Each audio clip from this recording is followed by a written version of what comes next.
1. Are you interested in growing vegetables and fruits? Yes, I'm genuinely interested in growing vegetables, even though I haven't had much hands-on experience yet. I find the idea of planting something and watching it grow over time very rewarding. It gives me a sense of accomplishment and helps me feel more connected to nature.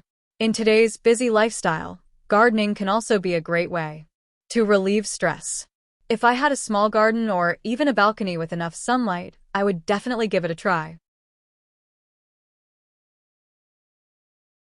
2. Is growing vegetables popular in your country? Yes, it has become increasingly popular in recent years. Many people are now more concerned about food safety and the quality of what they consume. As a result, some families prefer growing their own vegetables to ensure they are organic and chemical-free. This trend is especially common among middle-aged people and retirees who have more time. It is often seen as both a healthy and environmentally friendly lifestyle choice.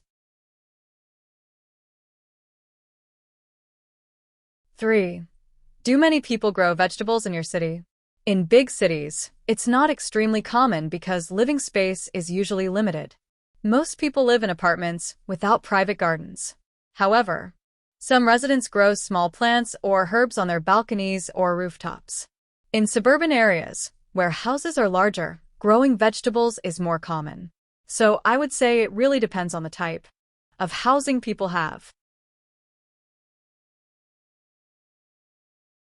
4. Do you think it's easy to grow vegetables?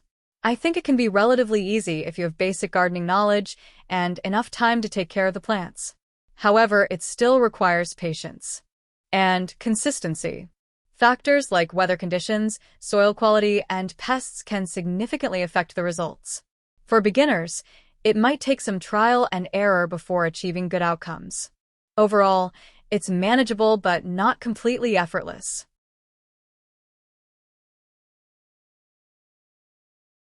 5. Should schools teach students how to grow vegetables? Yes, I strongly believe schools should include gardening in their curriculum. It's a practical life skill that helps students understand where their food comes from. In addition, it can raise awareness about environmental protection and sustainable living. Gardening activities can also make lessons more engaging and interactive. Most importantly, it teaches responsibility and patience from a young age.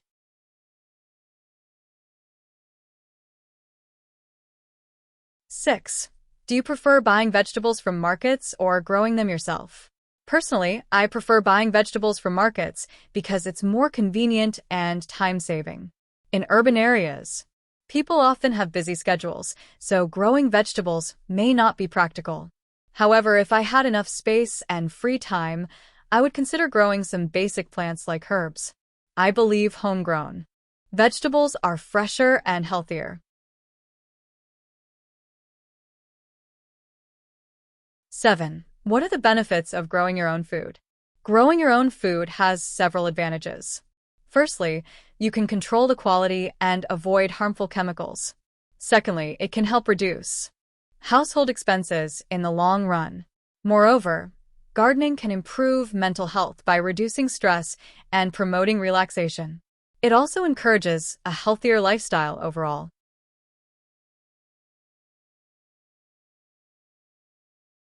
8. Do young people today show interest in gardening? I think young people are becoming more interested in gardening, especially those who care about sustainability and healthy living. Social media has also influenced this trend, as many people share gardening tips online. However, due to academic and work pressure, not all young people have enough time to maintain a garden. So while interest is growing, participation may still be limited.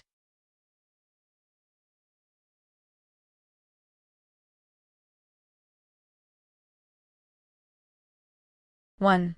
Do you think museums are important? Yes, I strongly believe museums play a crucial role in society. They help preserve historical artifacts and cultural heritage for future generations. Museums also provide educational value, especially for young people who want to learn beyond textbooks. In addition, they offer visitors a deeper understanding of history, art, and science in an engaging way. Overall, I think museums are essential institutions that connect the past with the present. 2. Are there many museums in your hometown? My hometown doesn't have a large number of museums compared to major cities. However, there are a few small museums that focus on local history and cultural traditions. They mainly attract students and tourists who are interested in learning about the area. Although they are not very modern or interactive, they still reflect the identity of the community. 3. Do you often visit a museum? To be honest, I don't visit museums very often. I usually go there only when there is a special exhibition or when I travel to a new city. While I appreciate the knowledge museums provide, I sometimes find traditional museums a bit quiet or formal. However, if the museum uses technology like virtual displays, I find the experience much more engaging. 4. When was the last time you visited a museum? The last time I visited a museum was about a year ago when I traveled to a bigger city. It was a history museum that showcased ancient artifacts and traditional costumes.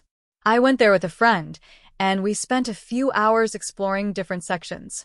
What impressed me most was how well the exhibits were organized and explained. It turned out to be a meaningful and educational experience. 5. Do you think museums should be free to enter? In my opinion, museums should either be free or charge a very reasonable entrance fee. Free entry can encourage more people, especially students, to visit and learn. However, museums also need funding to maintain their facilities and preserve valuable items. Therefore, government support may be necessary to balance accessibility and sustainability. 6. Why do some people find museums boring? Some people may find museums boring because they prefer more interactive or entertaining activities. Traditional museums often involve reading long descriptions, which can feel tiring.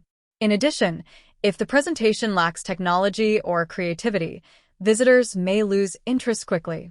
That's why modern museums are trying to become more dynamic and interactive.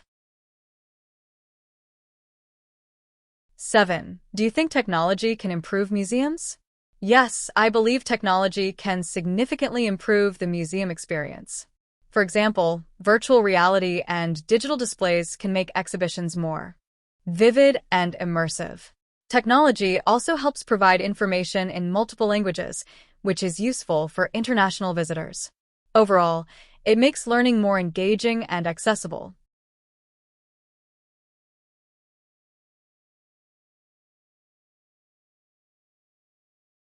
1. Did you learn to draw or paint when you were younger? Why/why not? Yes, I did learn how to draw when I was in primary school. Art was one of my favorite subjects because it allowed me to express my imagination freely.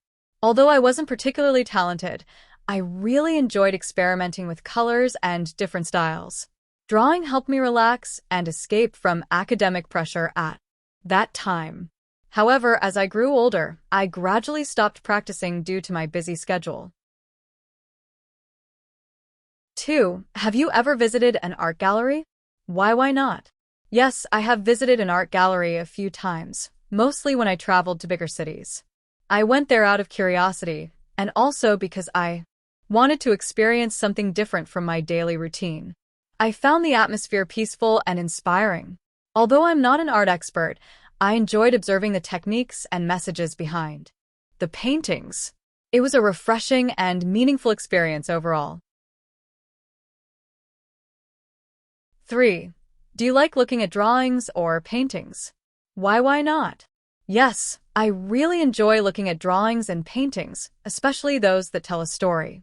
I think art allows people to express emotions in a way that words sometimes cannot. When I look at a painting, I often try to interpret its meaning and imagine what the artist wanted to convey. It can be both relaxing and intellectually stimulating at the same time. 4. Would you like to learn more about art in the future? Why? Why not?